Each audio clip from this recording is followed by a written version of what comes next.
P Jayarajan കണ്ണൂരിൽ നിന്ന് P Jayarajan mayor സ്ഥാനാരോഹണത്തിന് ശേഷം ഇങ്ങോട്ട് ഇറങ്ങി വരുന്നതാണ്. അവരെ മാനിച്ചുകൊണ്ട് ഒരു പ്രകടനം നടത്തുന്നതാണ്. കോൺഗ്രസിൻ്റെ ദയനീയമായിട്ടുള്ള തകർച്ചയാണ് മേയർ തെരഞ്ഞെടുപ്പിൽ നമ്മൾ കണ്ടത്.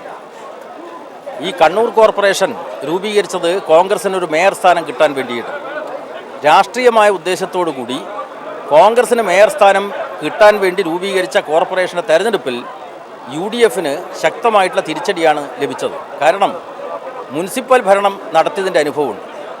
ആ മുനിസിപ്പൽ ഭരണത്തിൽ നടത്തിയിട്ടുള്ള അഴിമതികൾ, തട്ടിപ്പുകൾ, ഇതെല്ലാം തന്നെ ജനങ്ങളിൽ മടുപ്പുണ്ടാക്കിയതിൻ്റെ അടിസ്ഥാനത്തിലാണ് ഈ തെരഞ്ഞെടുപ്പിൽ LDFന് അനുകൂലമായിട്ടുള്ള നല്ല മാറ്റമുണ്ടായത്.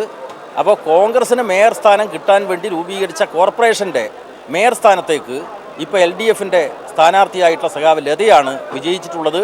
ഇത് കോൺഗ്രസിന് ശക്തമായിട്ടുള്ള ആഘാതമാണ് ഉണ്ടാക്കിയിട്ടുള്ളത്. കോൺഗ്രസിനെതിരായിട്ട് മത്സരിച്ച് വിജയിച്ച രാകേഷിൻ്റെ കൂടി പിന്തുണയോടുകൂടിയാണ് ലത തിരഞ്ഞെടുക്കപ്പെട്ടത്. രാകേഷുമായിട്ട് ഏതെല്ലാം നിലക്ക് സഹകരിക്കാൻ പറ്റും എന്ന കാര്യം രാകേഷുമായി ചർച്ച ചെയ്യുന്നതാണ്. അല്ല, അത് സംബന്ധിച്ച് ഇടതുപക്ഷ ജനാധിപത്യ മുന്നണി ഒന്നും തീരുമാനിച്ചിട്ടില്ല. അപ്പോൾ രാകേഷിൻ്റെ കൂടി നിലപാട് അറിഞ്ഞതിന് ശേഷം ഡെപ്യൂട്ടി മേയർ സ്ഥാനത്തേക്ക് ആര് മത്സരിക്കണം എന്ന കാര്യം LDF തീരുമാനിക്കും.